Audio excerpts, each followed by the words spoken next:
Bismillahirrahmanirrahim. Assalamualaikum warahmatullahi wabarakatuh. Selamat malam, salam sejahtera untuk kita semua, salam sehat selalu, salam bahagia. Eh, Puji syukur kehadirat Allah Subhanahu wa Ta'ala, Tuhan Yang Maha Esa, atas berkat rahmatnya, hidayah, inayah, serta nikmat ya Bapak Ibu, terutama nikmat sehat. Alhamdulillah, kita bertemu kembali di ruang webinar kita untuk hari yang kedua. Hari ini tidak kalah menariknya dengan yang kemarin ya Bapak Ibu, karena di sini kita akan membahas tentang kisi-kisi dan beberapa soal-soal untuk uji kompetensi kenaikan jenjang jabatan fungsional guru. Yang sama-sama kita hormati Ibu Dr. Anda Tengku Aryani Abidin MSI selaku narasumber dan penyelenggara dari kegiatan webinar kita malam ini. Bapak Ibu sekalian, Bapak Ibu guru yang sangat kami banggakan, semangat ya Bapak Ibu. Apa kabar semuanya? Mic-nya bisa dibuka? Iya, saya lihat Ibu Ida Iriani tuh dari sana senyum-senyum. Alhamdulillah sehat. Alhamdulillah Sehat sehat. selalu ya Bu. Amin. Ya, baik. Baik, Bu. Sebelum Baik. kita melanjutkan kegiatan webinar kita di hari kedua ini, sedikit saya akan membacakan tentang nanti yang biodata narasumber ya, narasumber kita, karena hari ini kita full membahas tentang eh, uji kompetensi, soal-soal dan kisi-kisinya. Baik, saya akan bacakan narasumber kita malam hari ini, yaitu Ibu Dr. Anda Tengku Aryani Abidin MSI. Beliau lahir di Medan, menempuh pendidikan strata 1 di Fakultas Ilmu Sosial dan Politik Universitas Dharma Agung Medan, program bidang studi publistik tahun 1987, kemudian melanjutkan S2 di Universitas Padjadjaran Bandung untuk program studi ilmu sosial dengan bidang kajian utama ilmu komunikasi tahun 1993. Nah, saat ini sedang menempuh studi program Doktor S3, program studi Pendidikan Kependudukan dan Lingkungan Hidup, Universitas Negeri Jakarta. Karir beliau sejak tahun 1996 sampai dengan 2002 aktif mengajar di beberapa perguruan tinggi di Bandung. Kemudian tahun 2004 sampai 2014 beliau aktif mengajar di beberapa perguruan tinggi di Medan, yaitu Universitas Dharma Agung, Universitas Islam Sumatera Utara, Universitas Medan Area, dan Sekolah Tinggi Ilmu Komunikasi Pembangunan Medan, STKIP Medan. Beliau juga aktif dalam hal menulis ya. Beliau menulis artikel sosial politik dan pendidikan di media massa. Sejak tahun 2014, beliau juga tepatnya pada 14 Januari 2014 mendirikan Pusat Pendidikan dan Pelatihan Profesionalitas Pendidik, Pusdiklat, Agrapana Education yang saat ini beliau pimpin, dan ini adalah salah satu kegiatan dari Agrapana Education yang memiliki misi yaitu untuk berkontribusi secara signifikan terhadap peningkatan profesionalisme pendidik di Indonesia. Alhamdulillah Bapak Ibu, eh, dengan kiprah beliau saat ini pun kita dibantu ya untuk kelancaran teman-teman dan semuanya dalam hal kenaikan pangkat, dan bagaimana sih untuk kenaikan pangkat saat ini, prosesnya seperti apa, mekanisme seperti apa, kemudian untuk lulus uji kompetensi kenaikan jenjang jabatan fungsional guru itu soal-soalnya bagaimana. Nah, beliau mau berbagi nih dengan kita. Oke, sebelum kita paparan, Bu Aryani, bagaimana? Apakah kita minta peserta dulu untuk paparan seperti itu? Tugasnya, Bu? Eh, Bukan, Bu. Biar saya dulu aja presentasi. Oh gitu. Iya. Hmm. Maaf Ibu, soalnya hari ini banyak sekali eh, lumayan padat nih sampai tadi aja masih ada tamu saya. Oke, mohon maaf ya Ibu. Baik, Bapak Ibu, untuk memanfaatkan Iya, waktu nggak apa-apa, Ibu. kita langsung saja untuk mendengarkan paparan dari Ibu Dr. Anda Tengku Aryani Abidin MSI. Kepada beliau dipersilakan. Silakan Ibu. Ya, baik. Terima kasih Ibu Rumiatun yang telah membuka acara pada malam hari ini. Assalamualaikum warahmatullahi wabarakatuh. Pak Ibu sekalian yang saya hormati. Selamat malam. Masih bersedia bergabung di malam yang cukup berbahagia kita pada hari ini di bulan suci Ramadan. Kebetulan ini malam nujul Quran ya Bapak Ibu ya. Besok hari yang ke-17 ini kalau saya nggak salah ini. Ini malam yang memang benar-benar penuh berkah. Dan kita berharap semua mudah-mudahan apa yang nanti kita bahas di dalam pertemuan pada malam hari ini dapat memberi eh, hal-hal yang positif dan membawa berkah untuk kehidupan kita ke depannya. Baiklah Bapak Ibu sekalian, saya mencoba untuk memulai materi saya yang terkait dengan masalah eh, soal-soal apa yang nanti akan dipersiapkan di dalam uji kompetensi nantinya. Baiklah, saya izin share dulu Bapak Ibu.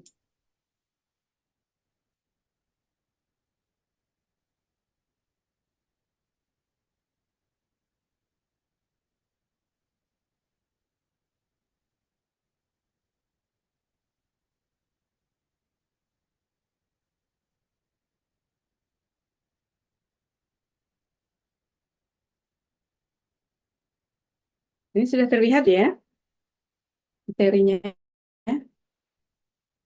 Sudah Bu, jelas. Baik, saya mulai. Ini tema kita pada hari ini tentang apa yang menjadi analisis dan pembahasan materi uji kompetensi kenaikan jenjang jabatan fungsional guru di tahun 2025 ini. Nah, kita mulai tadi seperti yang saya kemukakan kemarin, bahwa ada beberapa bentuk uji kompetensi. Yang pertama itu dari perpindahan guru pelaksana ke guru yang jabatan fungsional. Nah, ini tadi yang dimulai dari pendaftaran uji kompetensi, kemudian pemberkasan, lalu ada soal situational judgment test, dan selesai. Ini kalau perpindahan. Kemudian kalau untuk guru pertama ke guru muda, yaitu dari golongan 3B ke 3C, ini mekanismenya sama dengan yang tadi, mendaftar dulu, kemudian ada verifikasi administrasi, soalnya SJT, dan selesai. Nah, ini yang agak berbeda sedikit. Kalau dari golongan 3D ke 4A, yaitu dari guru muda ke guru madya. Nah, sebenarnya ini ada istilah yang sekarang ini sudah tidak berlaku lagi ya Bapak Ibu ya. Kalau peraturan yang baru itu berdasarkan Permenpan 1 RB nomor 2023, itu namanya bukan guru muda lagi, tetapi ada diselipkan di sini guru ahli muda. Ahli muda dan ahli madya. Nah, ini agak kurang nih, kurang diperbaiki oleh kementeriannya. Nah, kalau untuk golongan 3D ke 4A itu ada penambahan. Kalau tadi langsung dari verifikasi, situational judgment test langsung selesai. Tapi kalau dari 3D ke 4A, itu ada penambahan soal yang bersifat studi kasus. Nah, kebetulan tadi kami sudah memberikan contoh soal studi kasus kepada Bapak Ibu semua sebagai peserta, dan kita nanti akan bahas bagaimana sebenarnya bentuk soal-soal studi kasus. Kemudian kalau untuk guru madya ke guru utama, ini golongan 4C dan 4D. Ke 4D ya, guru ahli madya ke ahli utama. Ini ada beberapa peserta dari sini. Mungkin ada sekitar 10 orang ini yang sudah berada di golongan ini, menuju golongan utama.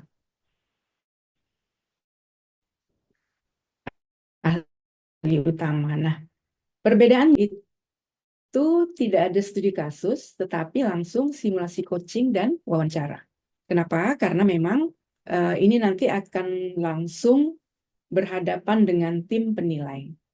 Jadi peserta uji kom pada yang level ini langsung live berhadapan dengan tim uji kompetensi. Nah, apa saja yang diuji di materi uji kompetensi ini? Kalau untuk guru, ini kebetulan kita hanya membahas guru ya. Kalau yang lain-lain ini kan mungkin di sini pesertanya tidak ada. Guru itu ada 3 kompetensi yang diujikan. Yang pertama, kompetensi teknis, kedua manajerial, ketiga sosiokultural. Nah, untuk kompetensi teknis sendiri itu ada 4 yang kita lihat ini.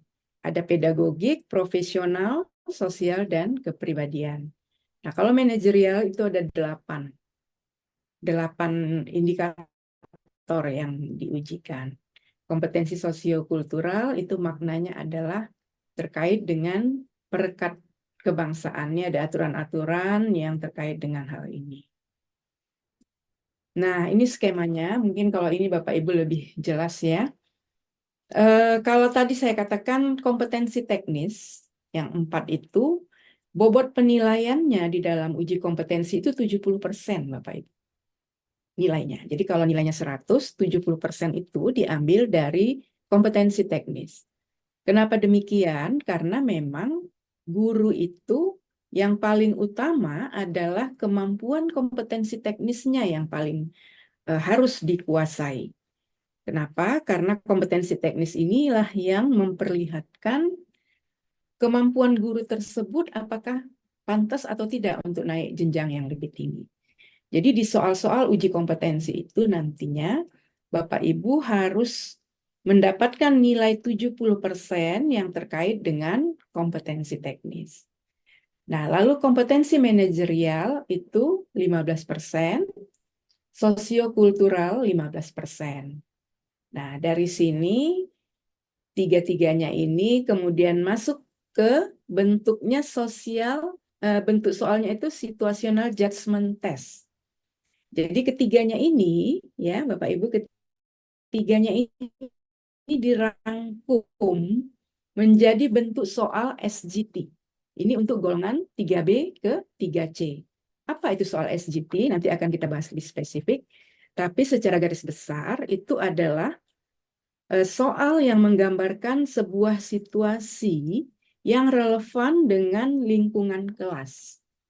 Jadi nanti soal-soalnya itu Bapak Ibu akan dihadapkan pada situasi real.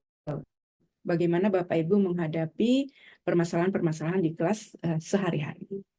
Nah, kemudian yang paling penting juga yang dilihat di sini adalah soal keterampilan interpersonal dan manajerial. Kenapa? Ini juga dilihat kemampuan Bapak Ibu berkomunikasi secara interpersonal dan kemampuan memimpin. Manajerial itu memimpin atau mengelola sebuah institusi atau sebuah lembaga, tetapi dalam konteks ini tentunya adalah kelas, karena kita berprofesi sebagai seorang guru. Nah, jadi soal-soal yang terkait dengan SGT, esensinya adalah membahas yang 2 aspek ini. Nah, ini untuk 3B, 3C, ya. Tetapi dengan golongan 3D ke 4A, itu ditambah lagi dengan soal-soal studi kasus. Apa saja? Nah, soal studi kasus dalam konteks ini adalah yang terkait dengan manajemen kelas juga, ya, bagaimana Bapak Ibu menyikapi permasalahan-permasalahan yang ada di kelas. Kemudian juga kemampuan Bapak Ibu berkolaborasi dengan orang tua siswa. Itu juga akan dinilai dari soal-soal studi kasus itu. Kemudian penyesuaian kurikulum. Nah, kasus-kasus yang terkait dengan pengembangan kurikulum, penguasaan materi-materi pembelajaran, itu juga akan dilihat nanti di dalam soal-soal yang berbentuk studi kasus. Ini untuk 3D ke 4A. Nah, khusus untuk golongan 4C ke 4D, itu ditambah lagi dengan soal SGT plus simulasi dan coaching serta wawancara. Tapi ini tidak, ya seperti yang skema sebelumnya ini tidak dilakukan. Ini yang 4C, 4D hanya SGT dan ini simulasi coaching dan wawancara. Nah, kira-kira seperti ini ya Bapak Ibu konsepnya. Inilah yang nanti akan diujikan di uji kompetensi. Nah, ini cenderung nanti Bapak Ibu bisa baca ya secara spesifik, dan ini saya tidak akan baca secara literate ya. Bapak Ibu bisa membaca, dan kenapa ini PowerPoint kok teksnya banyak sekali gitu ya. Nah, kenapa? Karena memang penjelasan untuk hal ini memang harus bisa memahaminya ya. Kompetensi teknis misalnya. Itu ada 4 unsur. Ada pedagogik, profesional guru, sosial, dan kepribadian. Nah, inilah indikator-indikatornya. Nanti Bapak Ibu bisa pelajari sendiri ya, melihat ini. Kemudian ada kompetensi manajerial. Ya, manajerial ini tadi yang saya uraikan, kemampuan mengelola kelas dan organisasi sekolah secara efektif. Ada 8 indikator juga. Nah, kemudian tadi saya katakan kemampuan Bapak Ibu mengelola kelas dan lain sebagainya ya, tapi semuanya itu esensinya SGT itu adalah kemampuan kita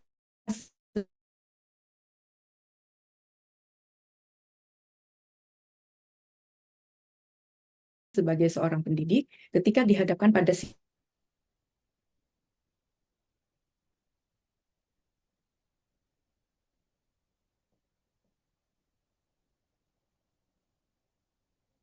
Halo Bu Aryani, nge-lag sepertinya ya.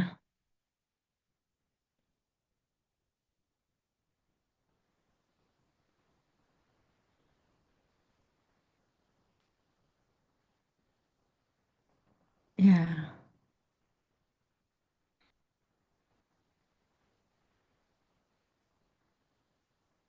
Hmm.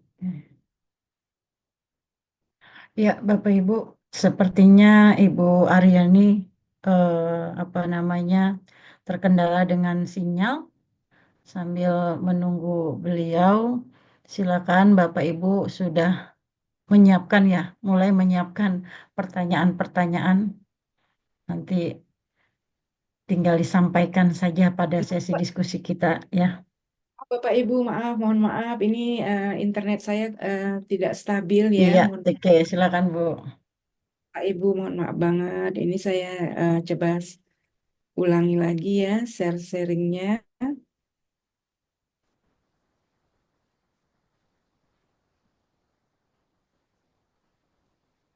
Putus lagi ya. Sudah Bu, sudah bisa Bu. Ya, udah terkonek ya Bapak Ibu ya. Maaf Sudah, ya. sudah. Bentar ya. Saya.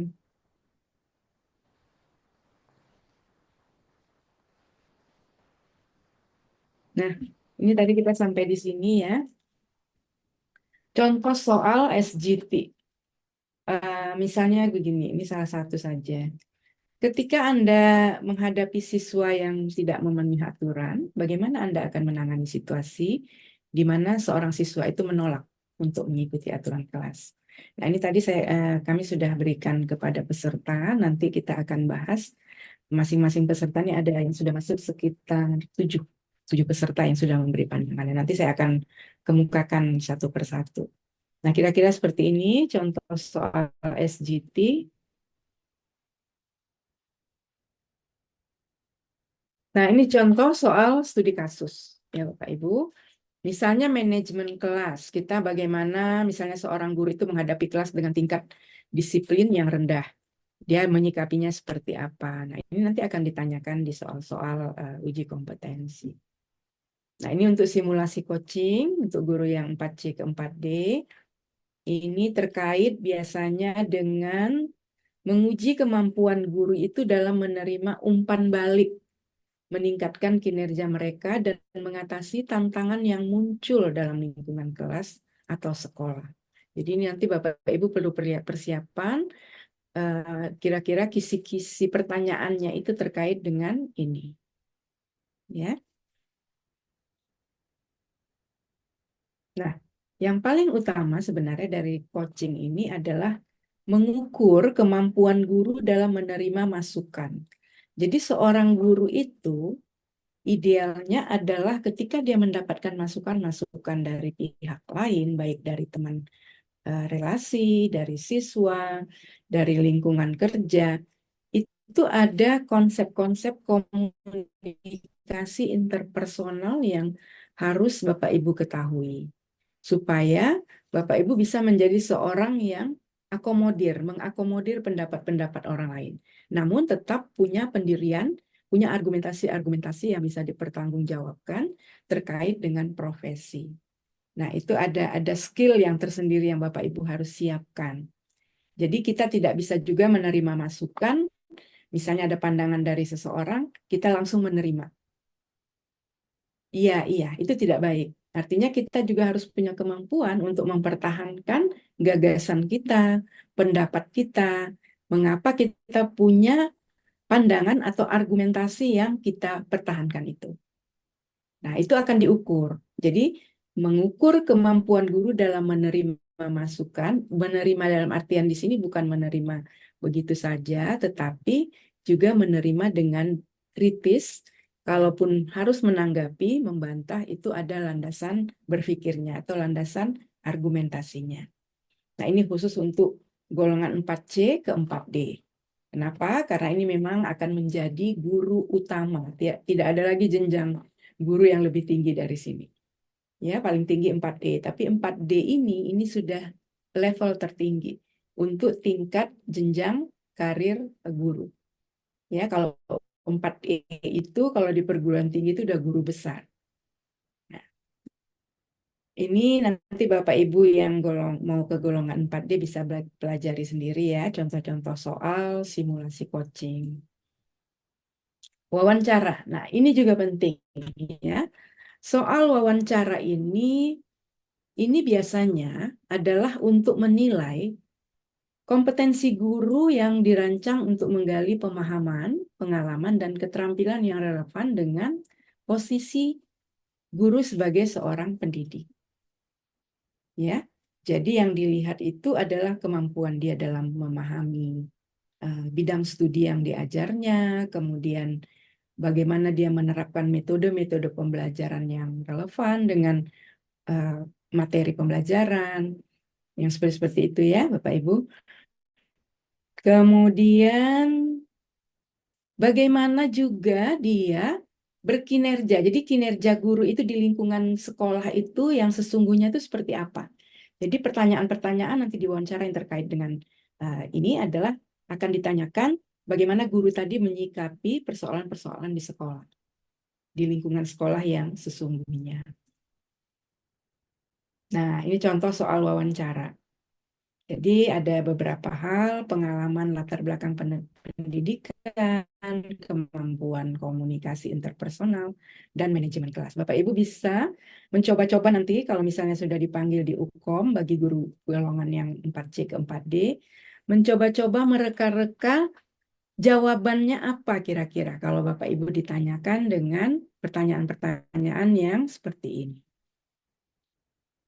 Nah, ada enam aspek yang akan menjadi tolak ukur ya. Nah, sekarang keseluruhan hasil uji kompetensi itu bagaimana penilaian? Nah, kalau Bapak Ibu lihat, di sini adalah nilai minimal kelulusan itu paling rendah 70 untuk setiap jenjang. Jadi untuk setiap jenjang itu dari guru muda ke dari guru pertama ke guru muda, dari guru muda ke guru madya, dan dari guru madya ke guru utama. Ini semua nilainya harus paling rendah 70. Ya. Nah, kemudian Penghitungan bobot. Seperti tadi saya sampaikan, kompetensi teknis harus 70%, yang manajerial dan sosiokultural harus 30%. Nah, dari mana soalnya itu? Kalau dari jenjang ke guru muda, ya, guru ahli muda, itu dari 3B ke 3C, 100% itu diambil dari soal-soal yang berbentuk SGT. Tapi kalau dari 3D ke 4A, 50%-nya SGT, 50%-nya studi kasus. Nah, kalau dari 4C ke 4D, 50% SGT, 50% dari coaching dan wawancara. Jadi sangat mempengaruhi ya Bapak Ibu, yang terutama yang jenjang 4C ke 4D ini. Harus benar-benar mempersiapkan coaching dan wawancara. Karena banyak pengalaman yang saya bimbing, 4C ke 4D ini gagalnya di yang kedua ini. Kalau SGT, karena itu soalnya tidak berhadapan langsung ke tim penilai, itu biasanya mereka bisa menjawab. Karena pengalaman yang sudah sangat lama. Tapi ketika coaching dan wawancara, di situ sering gagal. Kenapa? Mungkin faktor nervous barangkali. Kemudian soal-soalnya itu juga selalu diberikan dalam bentuk yang mendadak ya, mendadak seperti itu mungkin. Dan durasinya itu 1 jam, mungkin akan mengganggu secara psikologis. Makanya Bapak Ibu, untuk yang simulasi coaching dan wawancara ini coba dilatih. Apabila nanti sudah ada panggilan untuk mengikuti uji kompetensi. Nah, kalau Bapak Ibu tidak lulus, ya bisa saja mungkin ada kendala-kendala. Tidak lulus itu ada beberapa faktor, misalnya dari faktor teknis, internetnya tidak stabil, mungkin kendala sakit atau berhalangan yang lainnya, atau memang juga dari segi kemampuan, ya, kemampuan menjawab soal-soal.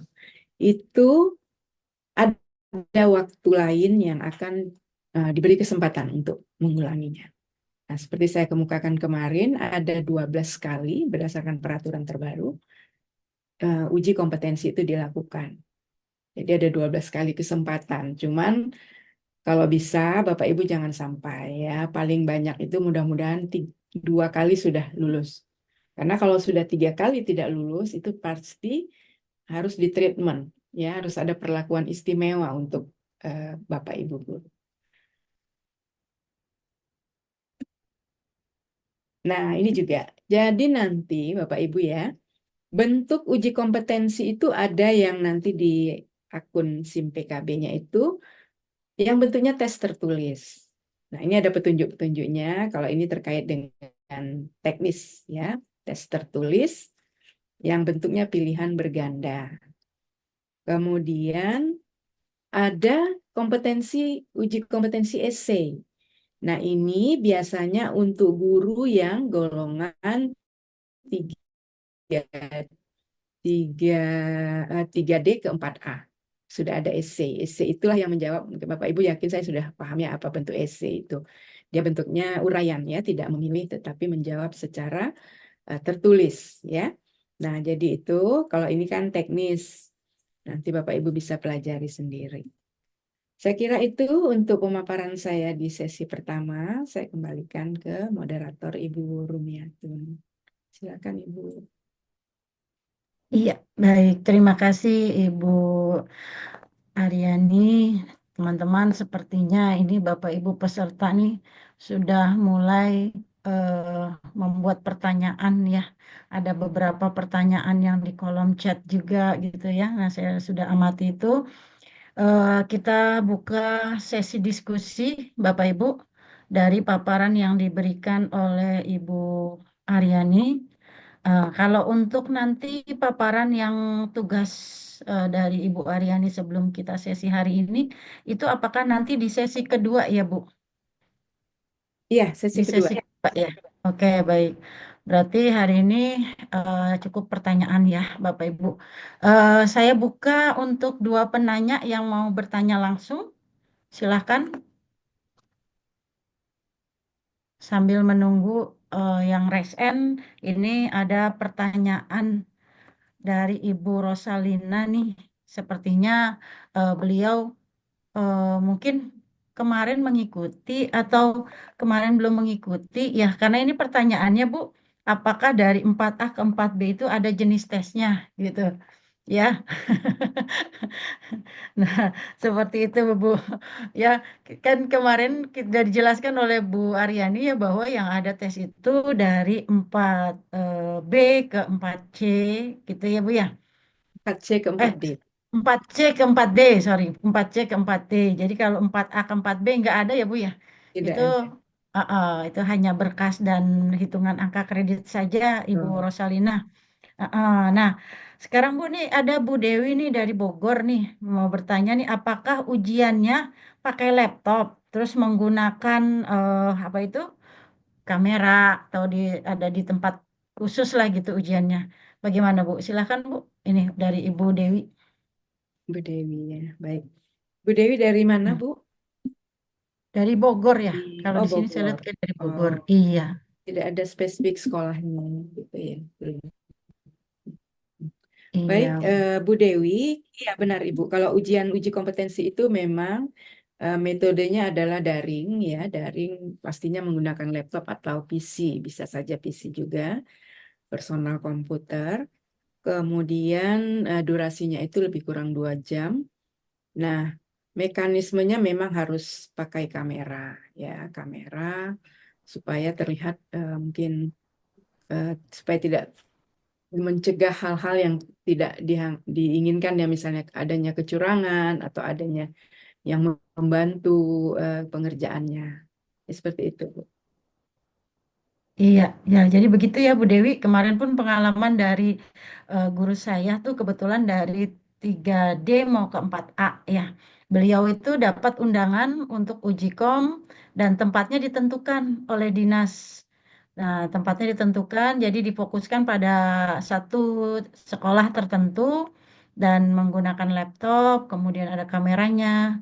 Dan untuk hasilnya juga kita nanti menunggu ya Bu Aryani ya, Iya, menunggu nanti ada pengumuman gitu, ada pengumuman dari dinas terkait gitu ya, Bu Aryani. Nah, selanjutnya ini masih belum ada yang raise hand. Ini ada dari Bu Siti Srijayanti, Bu. Beliau ini kan sepertinya golongannya sudah lumayan tinggi ya, Bu ya. Nah, pertanyaannya adalah kalau golongan 4D ini apa hanya tetap menjadi guru saja atau bisa menjadi pengawas atau jabatan lain nih, Bu? Ya, kalau sudah 4D gitu. Silakan Bu Aryani.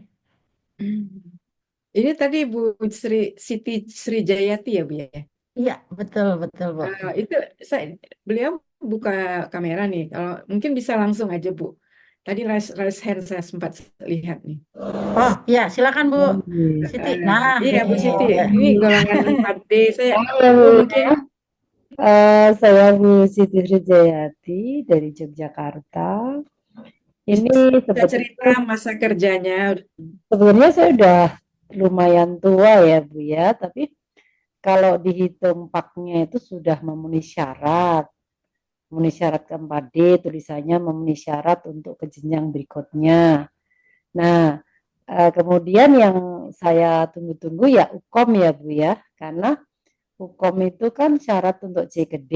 Nah, ini maka saya ikut pelatihan ini. Nah, berikutnya ada semacam wacana ya Bu ya, kalau kalau 4D itu untuk jatahnya guru kok sepertinya nggak ada ya Bu, tapi harus bergeser ke pengawas atau jabatan lain. Apakah ini benar sesuai dengan peraturan pemerintahannya atau memang selayaknya begitu? Padahal saya sebagai guru itu berharap kalau namanya aja guru utama ya, guru ahli utama misalnya. Begitu harapan saya itu tetap tetap jadi guru aja sehingga istilah jabatannya guru itu tidak hilang, Bu. Jadi begitu setianya ya saya ingin tetap mempertahankan walaupun golongannya itu 4D tapi tetap menjadi guru, harapan saya begitu. Nah, ini mohon penjelasan dari Ibu dan kemudian untuk UKOM itu apakah saya hanya selalu harus menunggu dari SIM PKB atau harus proaktif ya Bu, harus proaktif menanyakan sehingga hukum itu bisa kami laksanakan. Karena apa Bu? Waktu saya hanya tinggal 2 tahun begitu. Terima kasih Ibu Riani dan Iya, baik. Rumiatin. Iya. Matur nuwun sangat. Assalamualaikum Ya, warahmatullahi wabarakatuh. Waalaikumsalam Bu Siti. Nggih. Jadi gini Bu Siti, Ibu itu sekarang berarti masih 4C ya Bu ya? Mace sudah dari tahun 23. Nanti 2023. kemarin Pak Oh iya. 424-nya sudah memenuhi syarat. Hmm. Pak Angka konversi kreditnya sudah 850 berarti sudah ya. sudah, kalau pakai konversi itu kan mengecil lagi ya Bu. Sudah Bukan, 450. Kalau begini Bu. dari yang lama itu udah 850. Begini Bu. Jadi Pak konvensional Ibu tentunya Nggih, kalau memang sudah benar memenuhi 4D sudah. itu berarti jumlahnya 850. Ya, sudah dari Nah, 783 ditambah 75. SKP-nya ya Bu ya, Ya, 2023 dan 2024. ya, 24 kemarin sudah turun dengan hasil memenuhi syarat. Memenuhi syarat. Jadi Ibu sudah Hmm. pegang yang namanya Pak konversi itu sudah Sudah, ada ya. sudah, sudah. Nah, jadi sebenarnya Ibu, itu tahun berapa Ibu dapat Pak konversinya? Saya dapat Pak konversinya dua tahun kan Bu? Dua, 23 sama 24. Maksud saya, ya Ya, itu kan akumulasi penjumlahan ya. SKP-nya. Oke. Tetapi Itu kami, nggih. Paknya itu sendiri udah Ibu pegang, Pak konversinya. Sudah. Oh, Kami sudah. sudah ke Simpakin pertama ya Bu ya. Simpakin masuk, kemudian terus ke Pak integrasi sudah Integrasi. masuk, terus konversi Simpakin sudah itu Pak 2 kali, integrasi. sudah Oh, 2 tahun konversinya. dan sudah ada paknya ya tertera ya Bu ya, Sudah, Pak konversi. sudah Oke. kami print. Jadi kalau sudah Ibu memegang Pak konversi, Oke. sebenarnya itu dari Dinas Pendidikan. Ibu Nggih. DKI daerah khusus Yogyakarta ya? Nggih, Daerah dari istimewa ya, daerah istimewa SMP berarti dan kabupaten provinsi. ya Bu ya. Provinsi berarti. Kalau SMP kabupaten. Oh, SMP Bantul. kabupaten. Nggih. Ya. Nah, berarti Ibu seharusnya dari kabupaten. Kabupaten apa Bu di Jogjanya? Kabupaten Bantul.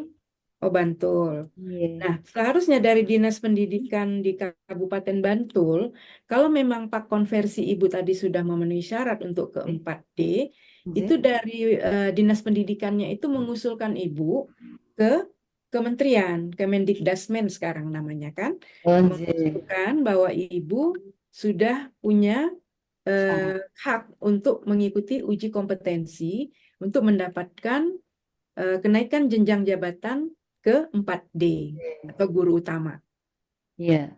Yang menjadi permasalahan sekarang, Ibu perlu konfirmasi ke Dinas Pendidikan Kabupaten Bantul, apakah nama Ibu memang sudah diusulkan. Kalau memang Ibu sudah pegang pak konversinya ya, nah Ibu koordinasi ke Dinas Pendidikan di sana, yang Kabupaten Bantul, tanyakan, apakah saya sudah diusulkan gitu. Kalau misalnya belum diusulkan ke kementerian, Ibu tidak akan ada mendapatkan notifikasi di SIM PKB. Iya. Oh iya Bu, kalau wacana ini Bu, untuk ke 4D itu ada kuota ya, Benar, iya. tidak Ada kuota. semudah yang di bawahnya ya Bu. Betul, Ada iya Ibu. kuota berapa Ketersediaan. orang, apakah seperti itu memang berlaku di seluruh Indonesia? Iya Ibu, jadi gini, untuk level 4D guru utama itu memang itu kan masih istilahnya masih eksklusif ya Bu ya, sedikit Iya, sekali guru yang betul. berada sampai di level itu gitu.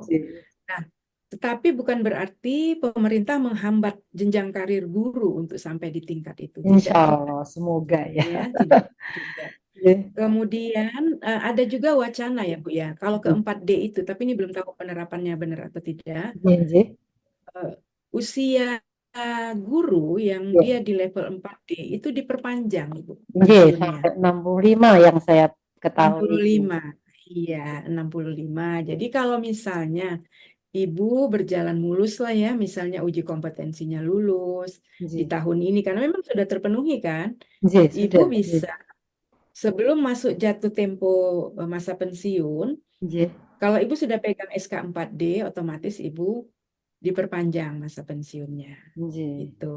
Nah, itu satu. Tadi Tapi pertanyaan Ibu yang kedua biasanya adalah penyusunan pensiun tuh seputar 1 tahun ya, Bu? Atau berapa bulan, satu Bu? tahun diusulkan. Oh, itu zaman dulu, Bu. Peraturan dulu iya. Kalau Ada pengusulan 1 tahun sebelum berakhir. eh Kalau sekarang enggak. oh, Sekarang nggih. itu eh, sekarang itu tidak demikian, Ibu. Jadi masa pensiun itu akan terdeteksi sendiri di akun My ASN Ibu. Nggih, nggih. Jadi begitu jatuh tempo memang dari lihat usia Ibu memang sudah harus ya pensiun gitu. Nggih. Walaupun tidak diusulkan oleh dinas misalnya. Iya, betul, betul, nggih. Jadi Betul. sekarang kalau masa kerja Ibu 2 tahun lagi, Ibu harus kejar ini uji kom itu tahun ini Oh, maksimal. nggih, nggih. Ya, Nah, kami coba klarifikasi lagi ke dinas. Kemarin sudah kami klarifikasi, tapi belum belum ada jatah yang C gede kayaknya. Nah, dan saya kemarin buka di SIM BKB memang di pas nama saya buka itu belum ada undangan juga. Karena itu memang tadi harus harus diusulkan dari daerah dulu ya, Bu ya. betul. Dan undangan Lanjut. itu Ibu, undangan itu ada temponya, tidak setiap saat. Ya saat ini memang dari kementerian memang belum buka Ibu. Belum Lanjut. buka untuk portal uji kompetensi tahun 2025 itu belum dibuka portalnya. Kenapa? Karena ada perubahan peraturan yang tadi saya katakan. Oh iya ya. Kalau dulu kan 3 kali dalam 1 tahun ya uji kompetensi. Nah sekarang 12 kali. Beberapa Mungkin kali. perubahan itu menimbulkan efek eh, fasilitas di portal uji kompetensi itu juga harus dirombak semuanya. Time schedule-nya, jadwalnya, kemudian materinya juga mungkin akan dirubah teknisnya, apa saja yang diupload dan sebagainya gitu. Misalkan Bu Aryani, misalnya kami para guru termasuk saya ya, sebetulnya menanti-nantikan itu ya, karena mengingat waktu yang kami miliki dan sebagainya. Bisa nggak Bu Aryani semacam memberikan sambungan pikiran kami ke pihak pengelola apa namanya uji kom tersebut tuh, sehingga ketika saya berada di sini ada nilai tambah ya, oh ternyata ada yang menyampaikan ke pengelola sehingga kami para guru tidak menanti terlalu lama Ibu, karena kalau mungkin saya masih 55 tahun atau 56 mungkin agak santai-santai ya Bu ya, tapi ini 58 bisa enggak ini ya kira-kira gitu, tapi kalau bisa ya alhamdulillah, kalau misalnya bukan rezeki saya ya ya nggak masalah ya Bu ya, karena itu sudah teratur. Tapi kalau misalnya dalam waktu 2 tahun ini pemerintah memberikan kemudahan dalam uji kom waktunya ini kok lama banget nggak buka-buka gitu sih. Kalau misalnya itu dibuka, kami para guru sangat senang sehingga bisa menyelesaikan permasalahan yang dihadapi untuk jenjang karirnya Ibu. Kalau Begitu? terkait dengan itu, insya Allah Ibu, nanti Ibu japri aja saya. Oh, Ya, untuk nomornya kok belum ada ya Bu di? ya nanti Ibu Oke, di grup. terima kasih Ya, Mbak Rian. sama-sama Ibu, Moga-moganya kembali ini ke ibunya moderator Ibu udah Rita. tua ya Bu ya, 58. Namun pernah ya saya ada cita-cita kok nantinya nggak usah sampai 4E lah, bisa 4D sehingga nanti kalau pensiunnya 4D. Amin. Namun itu Iya. kan sebuah wacana pikiran saya. Kalau dulu ketika Oh, kita membuat apa Bu namanya eh, karya ilmiah itu PTK. sebetulnya sangat-sangat senang bagi kami ya, karena kami bisa menata gitu ya, menata apa yang harus dibuat dan sebagainya. Namun sekarang itu nggak ada, tapi Nggak ada ya. bagi kami jadi agak agak gimana ya Bu ya, agak kurang seret karena tidak ada jenjang-jenjang yang harus kami lalui secara nyata. Tapi kalau pas Betul. PIKI itu kami mengumpulkan data-data sehingga terpenuhi 12 atau 14, sehingga Iya, sebetulnya itu kalau bagi saya sendiri sangat menyenangkan. Itu betul. aja Bu, mungkin Iya, ada semakai nanti sebagai pertimbangan bahwa PIKI iya, sebetulnya bagi seorang guru itu sangat penting karena selain penting. untuk jenjang karir mereka juga bisa ber apa ya Bu ya, Karya. menimba ilmunya sehingga bisa berkembang bagi dunia pendidikan. Begitu Aryani, terima kasih Iya, sekali. terima kasih Bu Siti.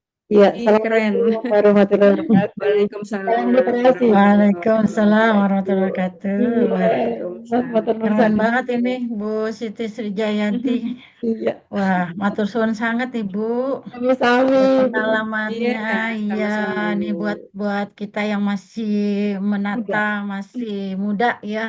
Iya. Nah, ini juga nih saya jadi penasaran nih Bu Aryani.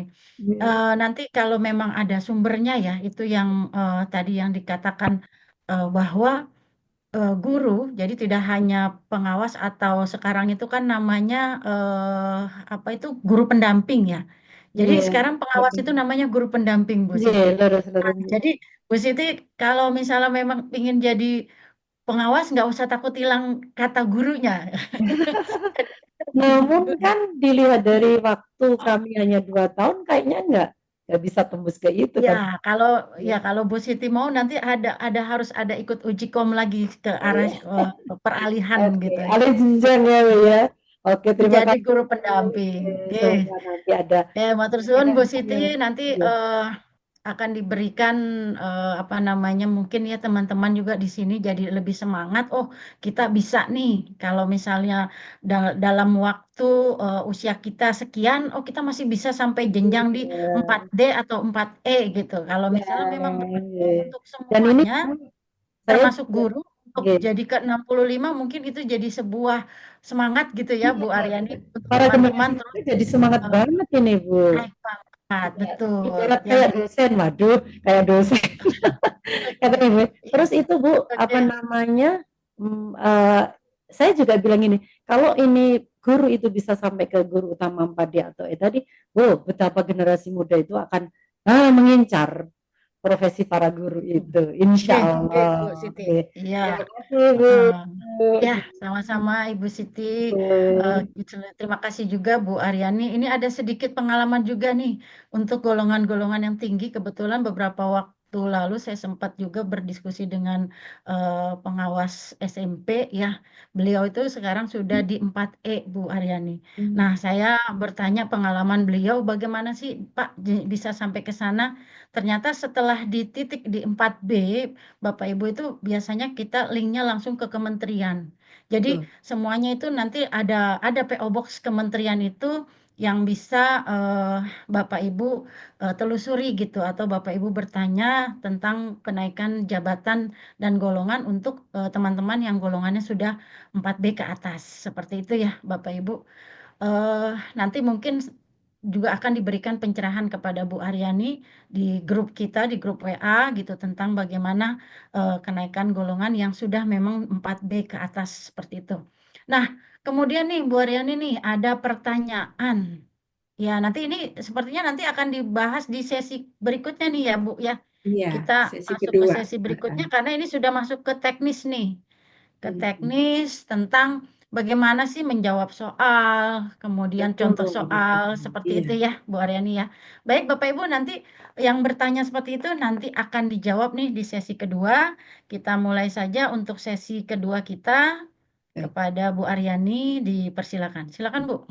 Iya, terima kasih Bu Rumiatun. Saya lanjutkan ya materi saya yang kedua agar Bapak Ibu lebih memahami sebenarnya apa saja yang perlu dipersiapkan untuk menghadapi uji kompetensi khususnya terkait dengan soal-soal yang akan Bapak Ibu terima nantinya.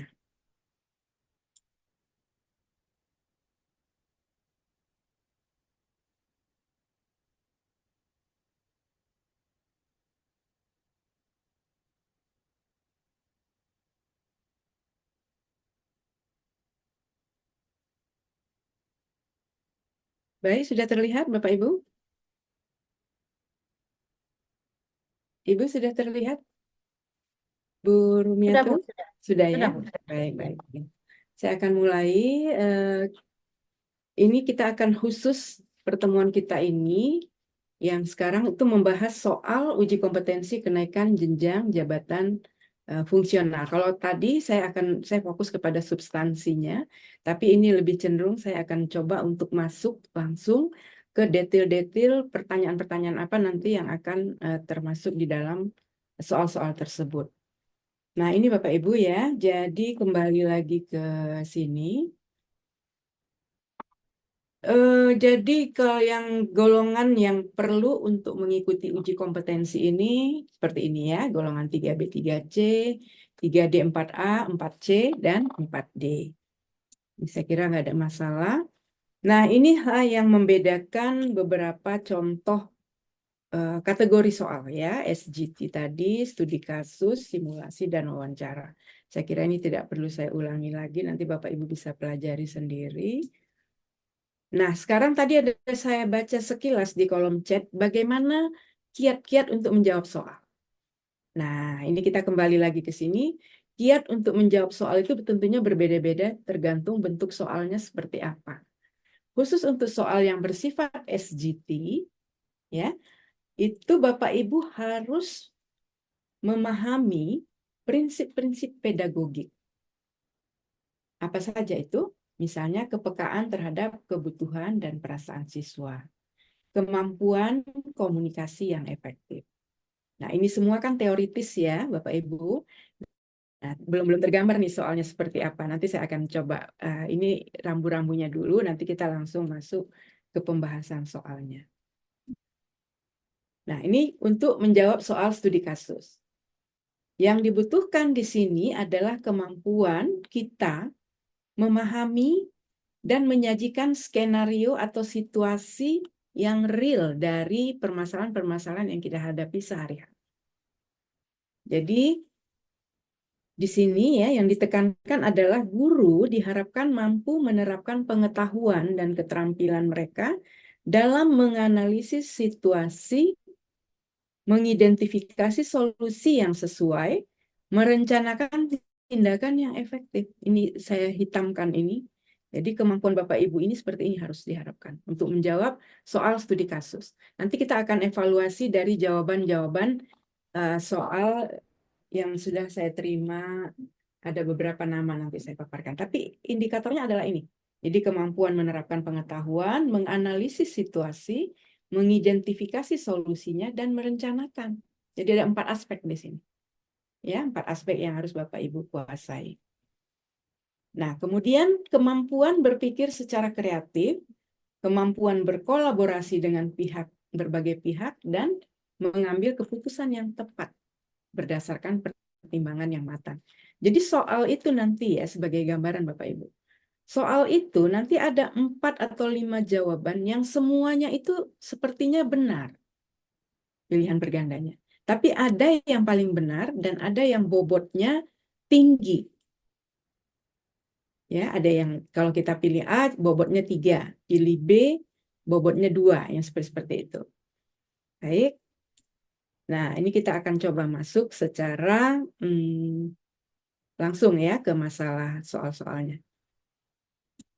Nah, tapi sebelum saya masuk ke sana, saya mau mencoba dulu mengajak Bapak Ibu sekalian dari aspek teoritis.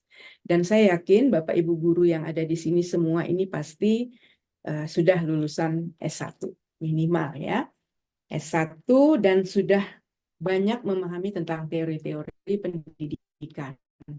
Khususnya teori taksonomi Bloom. Ini teori ibaratnya makanan sehari-hari dari Bapak Ibu ya. Kenapa? Karena taksonomi Bloom ini adalah sebuah teori tentang tahapan-tahapan atau proses-proses pemahaman yang kita lakukan kepada siswa dari mulai dia tidak paham sampai dia bisa membimbing.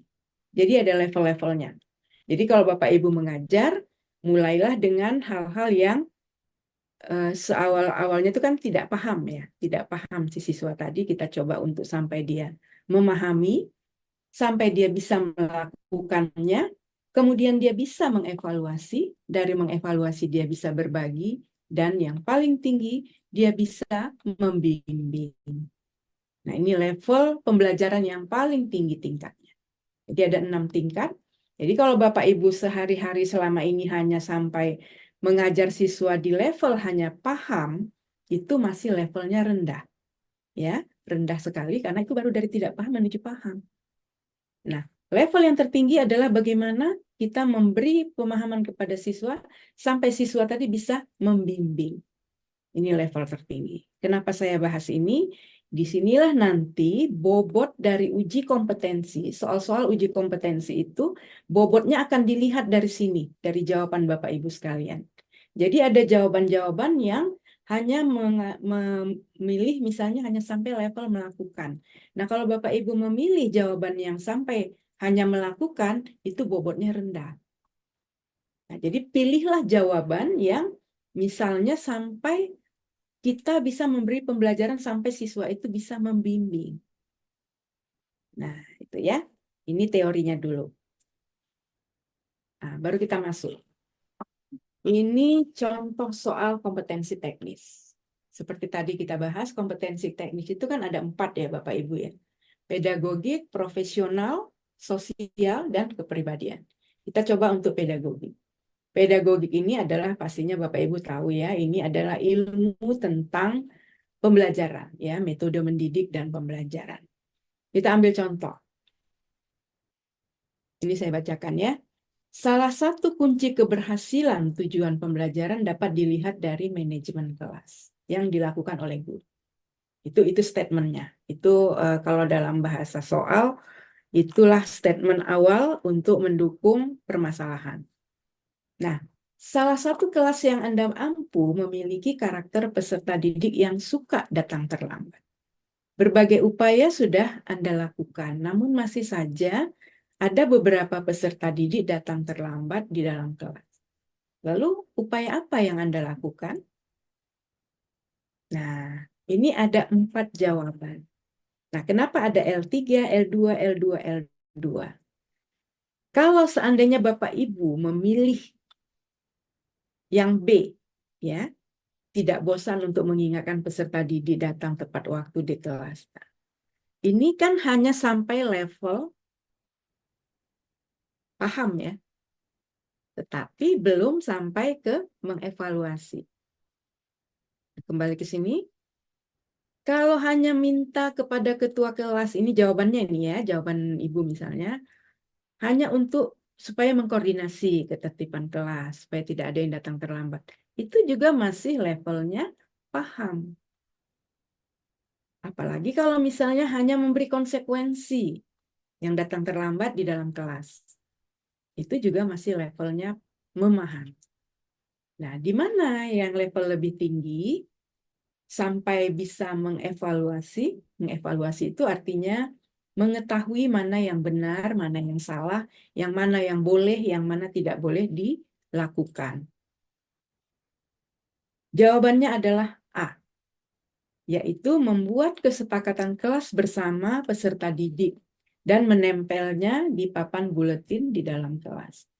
Kenapa demikian? Karena kesepakatan kelas ini bersama peserta didik ini akan membuat atau ada di sini proses evaluasi.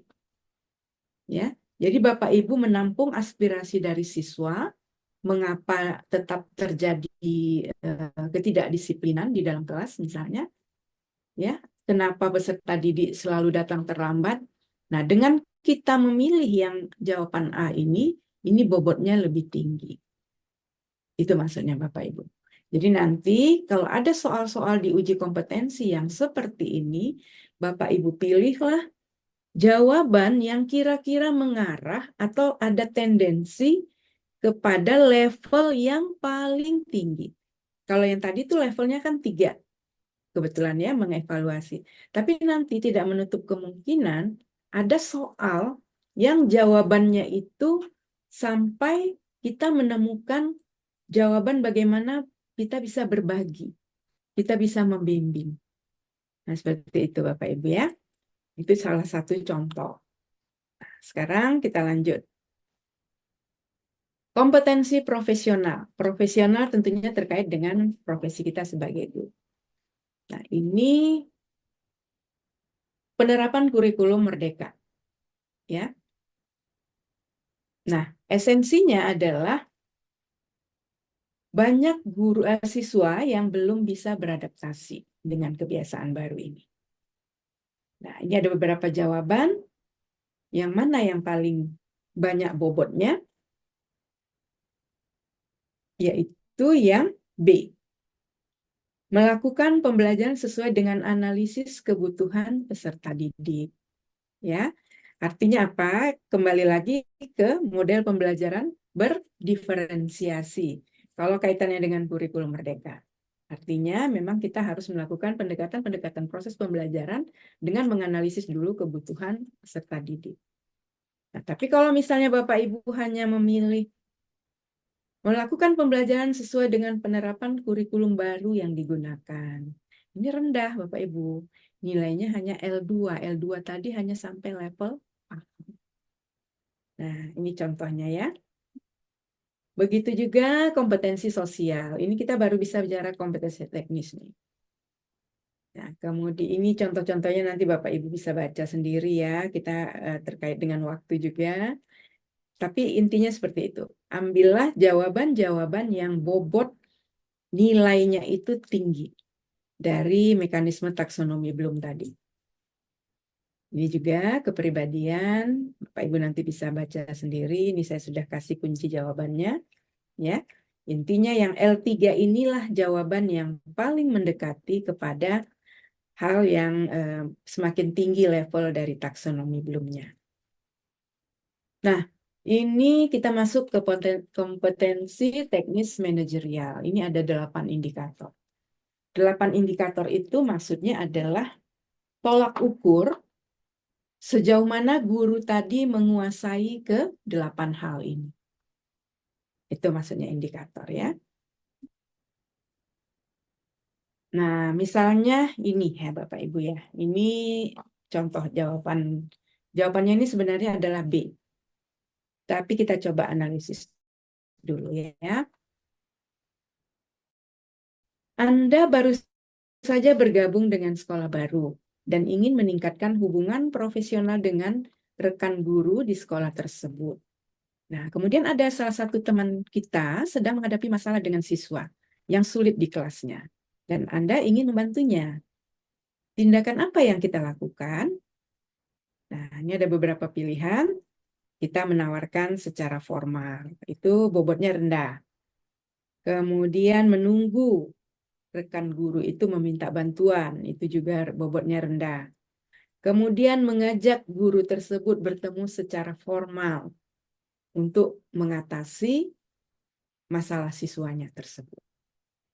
Nah, tetapi yang paling berbobot adalah, yang tinggi bobotnya adalah menggunakan gaya komunikasi informal untuk memulai percakapan santai dan menanyakan, apakah Bapak Anda bisa membantunya menangani siswa tersebut. Jadi kita menawarkan diri untuk membantu dia, tapi dengan gaya komunikasi yang bersifat informal. Nah, ini yang bobotnya tinggi. Kenapa? Karena ini salah satu komponennya adalah kerjasama.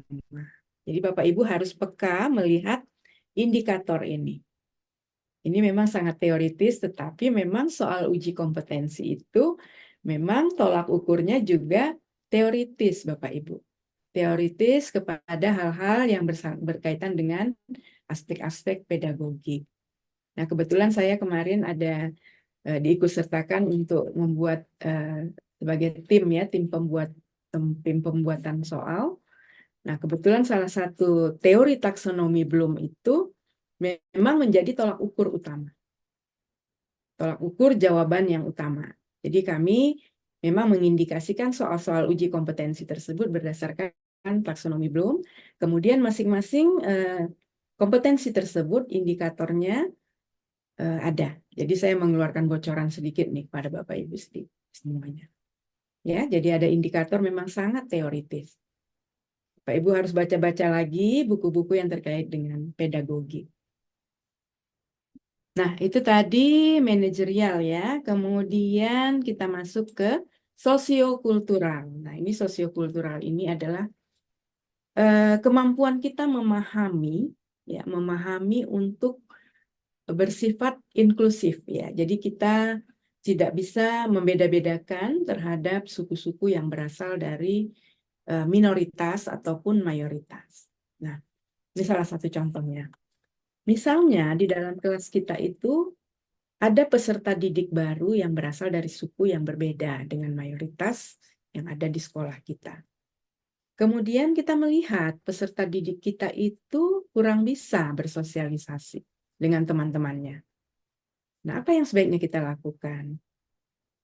Nah, ini jawabannya yang paling berbobot itu adalah D, ya, Pak Ibu. Kita tidak bisa hanya misalnya fokus kepada peserta didik tersebut, menanyakan tentang kebutuhan dia beradaptasi, atau menasihati peserta didik yang lain untuk mendekati dia. Itu nggak fair ya.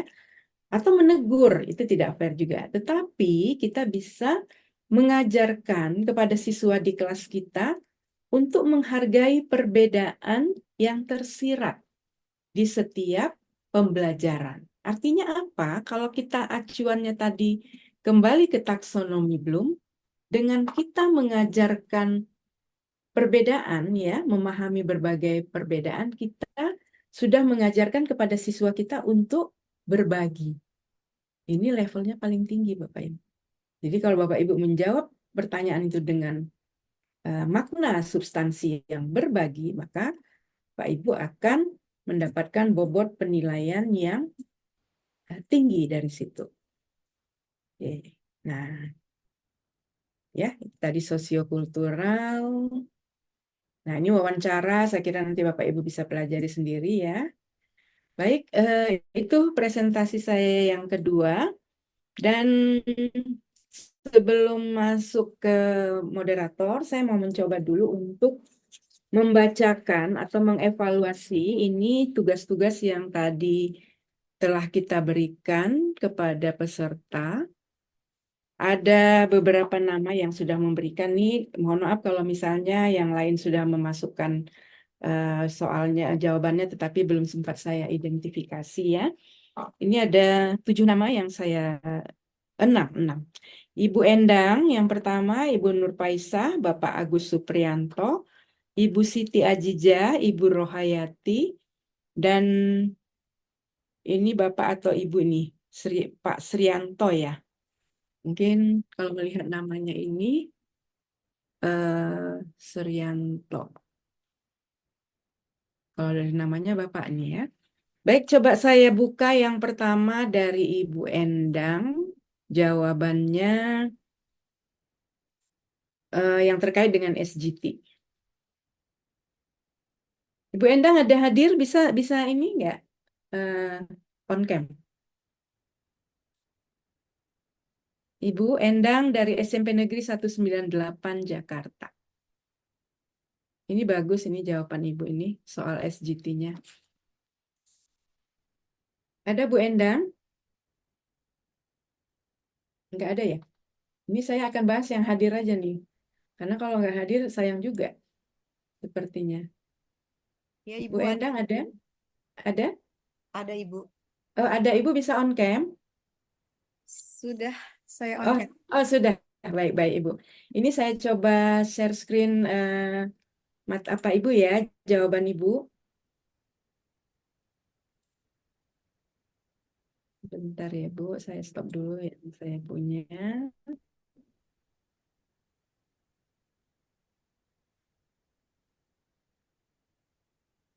Nah, sudah terlihat? Ya.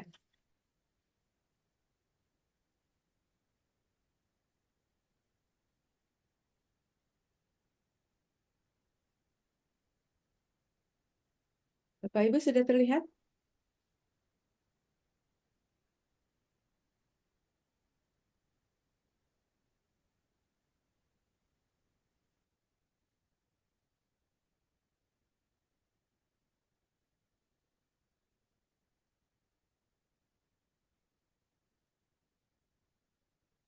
Bapak Ibu, putus ya? Terlihat Bu, cuma hanya Sudah, sedikit. Sudah Ibu. Oh, baik, ya. Nah, ini saya coba bacakan ya, Bu Endang. Soal SGT-nya tadi, ketika Anda menghadapi siswa atau kecil ya, tidak begitu jelas ya Ya tampilan. agak sedikit kecil memang. Bentar ya, Bapak Ibu.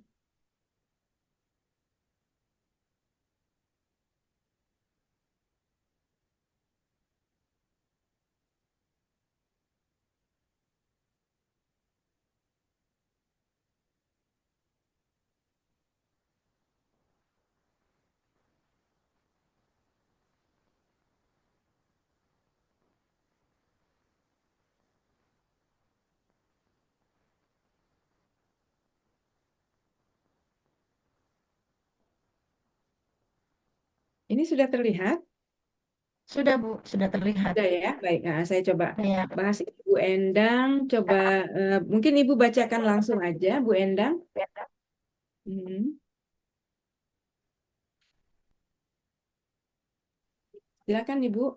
Baik, Bu. Iya. Ketika Anda menghadapi siswa yang tidak mematuhi aturan, bagaimana Anda akan menangani situasi di mana seorang siswa menolak untuk mengikuti aturan kelas? Di sini jawaban saya akan memanggil siswa tersebut, kemudian eh, menanyakan alasannya terlebih dahulu. Kenapa menolak mengikuti aturan kelas? Kemudian, sebentar Bu.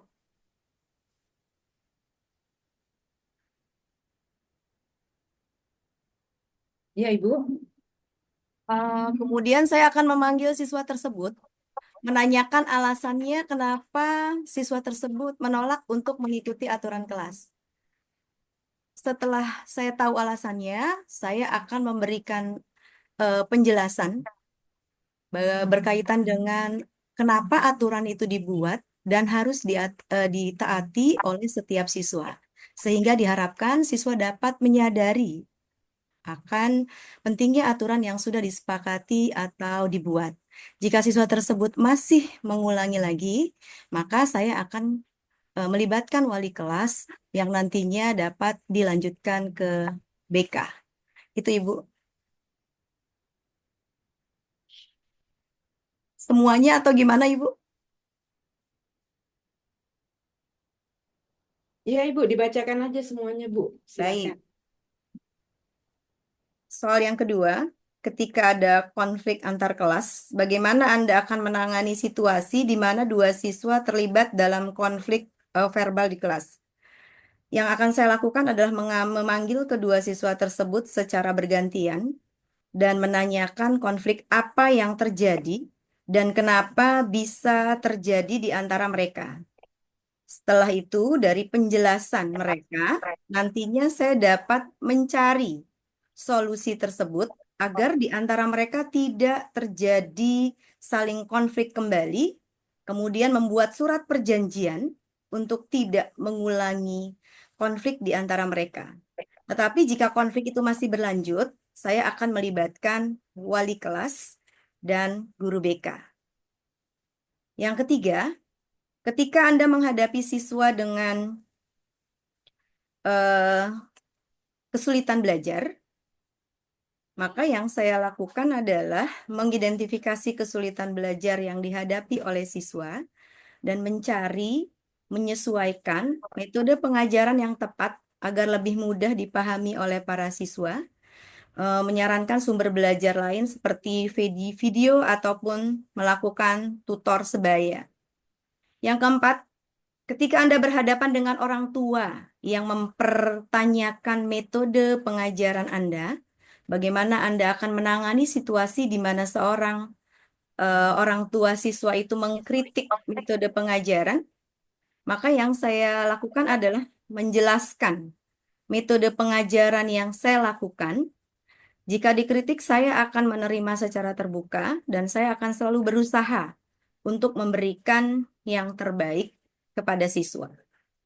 Yang kelima, ketika Anda harus mengambil keputusan penting dalam perencanaan pembelajaran, maka bagaimana Anda memprioritaskan materi belajar dan metode pengajaran dalam perencanaan pembelajaran Anda, maka saya akan memprioritaskan materi pelajaran yang sesuai dengan kurikulum, sesuai dengan kebutuhan siswa yang dapat diaplikasikan dalam kegiatan kehidupan sehari-hari.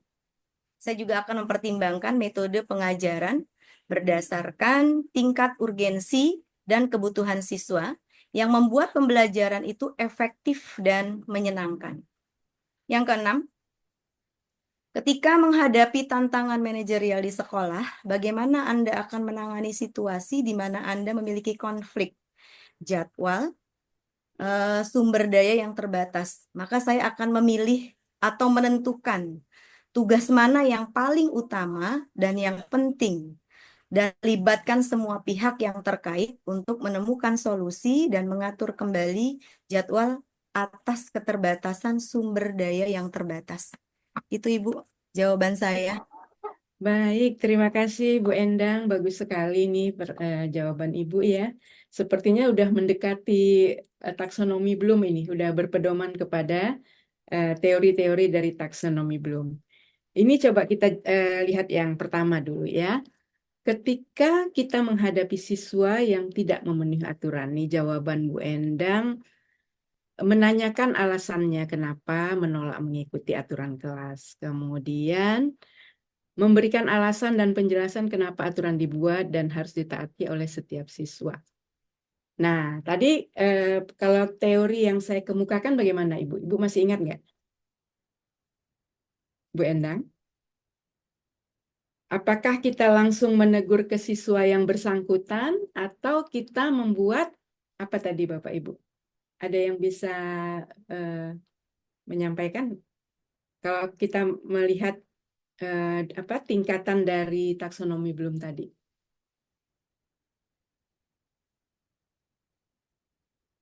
Ya, Bu Endang bisa kemukakan? Atau ada peserta lain bisa raise hand mungkin? Silahkan.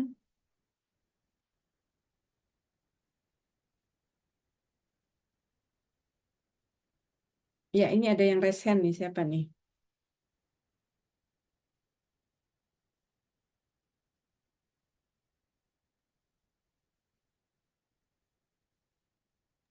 Ibu Silakan Siti Ibu. tadi mau aksen nggak jadi? Ya, Oh, ini ada Ibu siapa Johanna ini? ini SMP Ibu 10. Johanna ya, Bu Ya, Johanna. coba Ibu kalau mungkin dengan jawaban Ibu Endang ini ada mungkin yang Ibu tambahkan? Silakan Ibu. Dibuka mic-nya Bu. Bu Johanna. Iya, Bu, sebentar. Iya, silakan. Iya, mungkin yang tadi taksonomi belum itu kan dari yang tidak paham ke paham. Betul, Kemudian Ibu. bisa melakukan. Hmm, Habis melakukan, anak-anak bisa mengevaluasi diri, betul, kemudian berbagi dan membimbing. betul, iya. Tapi dari apa ya, dari yang Ibu Endang jawab tadi, sebenarnya eh, kalau menurut saya ya, anak itu nggak saya panggil, tapi saya ajak bicara dulu, Bu. Ya, saya ajak bicara dulu permasalahannya apa gitu. Kemudian setelah itu anak-anak bisa menyadari bahwa apa yang dilakukan itu salah. Setelah mereka menyadari dan paham, mereka akan mengambil keputusan sendiri bahwa apa yang saya lakukan ini salah dan saya akan merubah apa namanya, yang tadinya itu saya tidak mematuhi aturan, anak-anak itu bisa mematuhi aturan gitu. Setelah itu Iya, anak-anak kan dari situ bisa mengevaluasi ya Bu ya. Oh ya, ternyata tindakan saya ini salah dan saya harus merubah, menentukan sikap. Dari perubahan itu mungkin anak-anak akan apa ya, patuh dengan aturan yang dibuat di dalam kelas itu gitu. Kalau menurut gitu saya ya Bu gitu. ya. Tapi itu jawabannya sebenarnya ya sudah benar ya. Tapi kalau kalau saya sebenarnya eh, memanggil, tapi saya akan ajak bicara dulu. Baik, iya. Terima Masalahnya apa sih kasih. gitu kan? Iya, Dan apa sih yang salah dengan cara mengajar saya gitu kan? Anak-anak nanti mereka akan mengkritik saya, mengevaluasi saya gitu. Sehingga nanti dari situ eh, saya juga akan merefleksikan diri, oh ternyata keinginan anak itu seperti ini gitu. Dan tahu karakter anak masing-masing. Gitu, Bu. iya. Makasih. Baik, terima kasih Bu Joana atas pemaparannya. Ini saya stop dulu ya. Kembali saya coba apa yang saya paparkan tadi. Sebentar ya, Bapak Ibu. Nah, kita coba evaluasi ya. Nah, tadi ada contoh soal yang terkait dengan masalah mana ya? Tadi ada yang juga intinya adalah bahwa guru tadi harus sampai di level evaluasi, ya, evaluasi. Nah, kalau tadi Bu Endang kemukakan memanggil siswa, kemudian menanyakan alasannya kenapa menolak mengikuti aturan kelas. Ini suatu tindakan yang memang positif, sama dengan Ibu apa tadi, Bu Nurjana, Sujana ya, Juana. Juana, Ibu Juana, ya. Bu Juana, Bu. Nah, Ibu Juana juga seperti itu ya, menanyakan alasannya kenapa tidak mengikuti aturan kelas. Nah, ini saya kira udah sesuatu hal yang positif ya kalau kita lihat. Kemudian coba kita kembali lagi tadi ke teori yang saya katakan. Pak Ibu, sebentar ya. Nah, ini. Nah, jadi tadi kembali ke teori yang saya katakan, itu memang levelnya sudah dievaluasi. Jadi dengan memanggil siswa, kemudian melakukan pendekatan kepada dia, apa yang menjadi permasalahan dalam diri dia, mengapa dia tidak mengikuti aturan, itu memang Bapak Ibu sudah masuk ke tingkat evaluasi. Nah, saya kira itu. Kemudian ini terkait juga dengan waktu, kita punya waktu tinggal 4 menit lagi ya Bapak Ibu. Sebenarnya banyak hal yang mau saya bahas ini dari Bapak Ibu guru semua. Ada 7 yang sudah memberi jawaban dari studi kasus yang soal-soal yang saya berikan tadi sore. Cuman sayang sekali karena waktu kita tidak bisa membahasnya satu persatu. Jadi mudah-mudahan dengan pemaparan saya yang kedua ini disertai dengan contoh-contoh soal, bahkan nanti kami juga akan mengirimkan contoh-contoh yang tertulis beserta kunci jawaban. Itu mungkin akan bisa lebih menambah pemahaman Bapak Ibu sekalian tentang apa yang Bapak Ibu persiapkan untuk menghadapi uji kompetensi nantinya. Dan saya siap kalau misalnya Bapak Ibu ada hal-hal yang mau ditanyakan lagi atau bimbingan khusus untuk khusus kita membahas soal-soal ini secara spesifik, saya juga siap. Jadi tergantung Bapak Ibu sekalian. Artinya mungkin di lain waktu kita bisa buat grup tersendiri untuk khusus membahas soal uji kompetensi yang waktunya itu tidak terbatas ya, tidak terbatas dalam artian kita bisa berdiskusi kapanpun. Dan untuk di grup silakan Bapak Ibu kalau ada kendala-kendala yang mau ditanyakan boleh silakan japri saya juga boleh, ada nomor saya di grup itu. Jadi demikian pemaparan saya pada malam hari ini. Terima kasih atas perhatian dan atensi dari Bapak Ibu semua, kehadirannya. Mohon maaf saya juga apabila ada pemaparan saya yang masih kurang berkenan di hati Bapak Ibu sekalian. Saya mohon maaf, mungkin di lain waktu saya akan coba untuk perbaiki lebih baik. Terima kasih. Assalamualaikum warahmatullahi wabarakatuh. Saya kembalikan ke Ibu Rumiatun selaku moderator. Terima kasih Ibu Aryani. Kita masih ada waktu 2 menit nih Bu.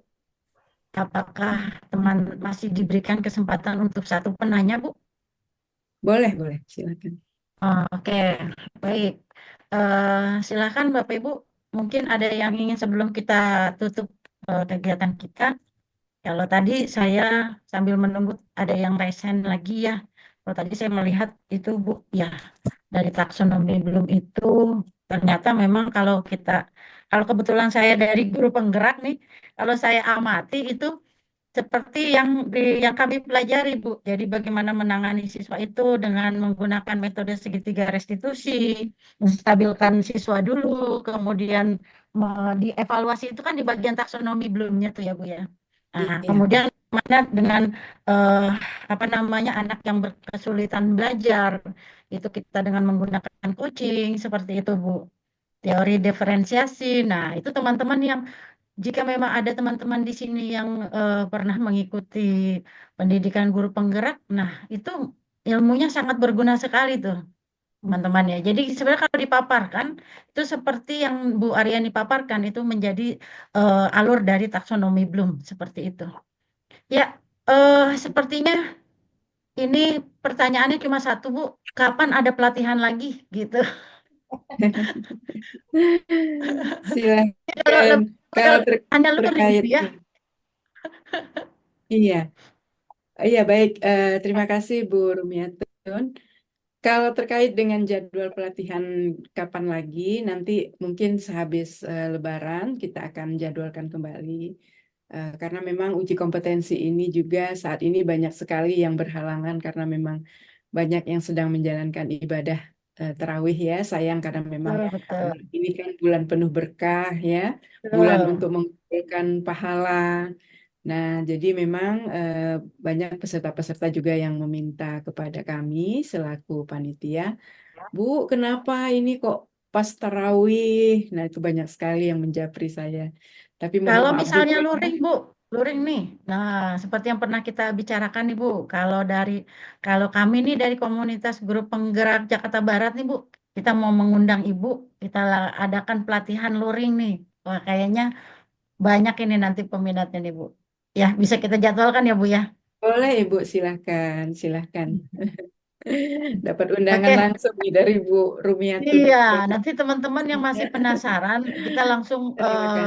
apa itu Iya, namanya mencoba soal-soal langsung di situ, Bu ya. Apalagi kalau baik. kita ada apa itu interaktifnya, Bu. Nah, Iya. teman-teman menjawab nih pas dilihat berapa nih yang salah atau wah ternyata saya masih harus Iya. belajar lagi kan gitu ya, Bu ya. Ada Semacam simulasinya seperti tryout kali ya, Bu ya. Iya, betul Bu, seperti itu. Nanti kita ini ya kita akan bahas ulang ya Bu ya. Mudah-mudahan baik, eh, kita Ibu. apa teman-teman semua, Bu Aryani juga dan staf selalu diberikan kesehatan sehingga nanti Amin. apa yang teman-teman harapkan pelatihan berikutnya bisa kita jadwalkan kembali gitu ya Bu ya. Oke, eh Betul. Terima kasih. Bapak Ibu semuanya eh, webinar hari kedua dan ini adalah penutup. Alhamdulillah dari saya juga mulai bertanya gitu ya dalam hati sambil mengamati, oh ternyata begitu, oh ternyata seperti itu. Jadi ada kata ohnya Bu. Nah, kata ohnya ini akhirnya memberikan sebuah pencerahan. Seperti itu ya Bapak Ibu, mudah-mudahan teman-teman yang sudah terpanggil dan akan menghadapi uji kompetensi, mudah-mudahan diberikan kelulusan. Satu kali ikut lulus gitu ya, Alhamdulillah. Eh, Amin. saya selaku moderator mohon maaf apabila dalam 2 hari menemani Bapak Ibu untuk kegiatan webinar malam hari ini ada banyak kesalahan. Sampai bertemu lagi di webinar-webinar kita berikutnya dan sampai berjumpa di kegiatan pelatihan luring. Insya Allah nanti kalau ada kesempatan saya akan eh, memberikan undangan gitu ya Bu ya mudah-mudahan terlaksana. Dari saya cukup Amin. sekian. Terima kasih. Billahi taufiq wal hidayah. Wassalamualaikum warahmatullahi wabarakatuh. Wabarakatuh. Sesi foto kita, Bu. Foto Ya, dulu. sesi foto. Yang foto, yang mau screenshot ada ya, Bu ya? Petugasnya ya? Ada, ada. Atau saya? Oke, siap. Ibu boleh Ya, juga baik kalau Bapak Ibu. mau. Silakan Ya. di open cam. Ini mohon dibuka kameranya ya, Bapak Ibu. Kita foto bareng dulu. Ini Iya, Mihun salah harusnya. silakan. Mihun ini tuh. Iya. Wih, mana kok ini banget ya warnanya ya? Ini ya. Ini Baru coba siap mandi senyumnya. Bu. Dari tadi nggak dibuka. Biasa asli. Silakan yang petugas foto. Iya, ini mana nih galeri? Iya, silakan. Udah, Ibu, ini slide pertama. Iya, sudah diambil nih fotonya. Karena semua hadir ya. Ini mana Ibu Nuni ada, Bu Juana. Saya Bu dari Sungai Iya, Daun. iya. Ibu Saya Rumiatun. Bu Paisan, aduh jauh banget dari Labusel. Bu Saidah, Bu Hayati. Ya, silakan Ibu. Senyum dulu ya, diambil fotonya ya. 1, 2, 3. Iya. Lalu slide kedua nih. Slide kedua ada Ibu Koma, Ibu Ida, Bu Sri Sartika. Ya, silakan Ibu. Senyum manisnya mana nih? 1, 2, ya, 3. Slide kedua. Udah kayaknya ya. Ada Bu Lutfi juga. Motor tadi kan. Bu Endang, Bu Sofiani, Bu Kartini. Ada Bu Kartini ya. Bu Yunarti. Iya. Ya. Bu Iin, Pak Supro. Bu Fauzia ada ya. Iya, baik Bapak Ibu semua. Terima kasih. Wassalamualaikum Sama-sama warahmatullahi Bunda. wabarakatuh. Selamat istirahat, selamat menjalankan ibadah Makasih puasa. Bunda. Sehat selalu Bunda. Semuanya. Terima kasih Bu Riani. Ya, sama-sama Ibu yang dari Terima Jambi, kasih. Kasih dari Bunda. Jayapura. Terima kasih Bu Aryani. Iya, sama-sama. Makasih Bunda. Ya, kalau udah ikut dulu semua ya Bu ya.